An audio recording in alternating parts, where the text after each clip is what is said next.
Շունն ու նապաստակը։ Լատիշական հեքիաթ։ Մի անգամ նապաստակը նստում է անտառի բացատում, ծալում առջևի թաթիկները և այնպես է սուլում, որ ամբողջ անտառը զրնգում է։ Հենց այդ կողմերով մի շուն է անցնում։ Լսում է նա, որ մեկը սուլում է։ Կանգ է առնում։ Ինչ լավ է սուլում, մտածում է նա։ Ո՞վ է այսպես գեղեցիկ սուլում։ Նայում է չորս կողմը և տեսնում է նապաստակին։ Այդ դու ես եղբայր յանցիս, զարմանում է շունը։ Ապա սուլիր բարեկամս, ինձ շատ է դուր գալիս քո սուլոցը։ Նապաստակը շարունակում է սուլել։ Ինչ լավ է, հոգոց է հանում շունը։ Ինձ էլ սովորեցրու սուլել։ Ոչ, աղավնյակս, պատասխանում է նապաստակը։ Դու չես կարող սուլել։ Ինչու՞։ Քո բերանի նման բերանով հնարավոր չէ սուլել։ Նապաստակը նորից նստում է ետևի թաթիկների վրա և նորից սկսում է սուլել։ Իսկ շունը նրա կողքին կանգնած լսում է։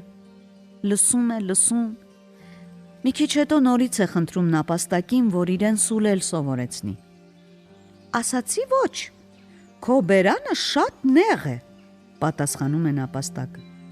Եթե մի քիչ լայն լիներ, գուցե դու էլ սովորեիր սուլել։ Իսկ դու չես կարող բերանս լայնացնել, հարցնում է շունը։ Դե գուցե և կարողանամ լայնացնել, եթե մի քիչ սղոցեմ, պատասխանում է նապաստակը։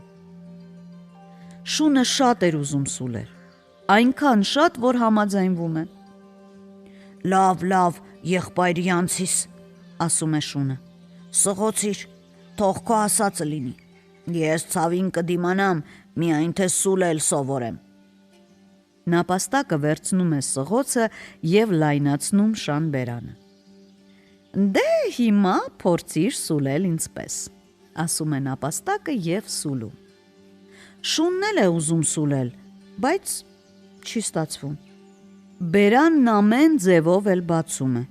իսկ սուլոցի փոխարեն միայն հավ է ստացվում։ Դու ինչու բերանս սղոցեցիր, դու ինչու խաբեցիր, որ կարող եմ սուլել, ես քեզ հիմա ցույց կտամ։ Շունը հարձակվում է նապաստակի վրա, իսկ նապաստակը հասցնում է շուտ մտնել իր բույնը։ Այն ժամանակ նապաստակների պոչը շատ ավելի երկար էր, քան հիմա։ Երբ շունը հասավ նրան, նապաստակը նստել էր բնում և միայն նրա պոչն էր դրսում ցցված։ Շունը կծում է նրա պոչը։ Հենց այդ օրվանից էլ բոլոր նապաստակների պոչը կարճ է, իսկ երբ շունը հանդիպում է նապաստակին, հարձակվում է վրան ու հաչում. հավ։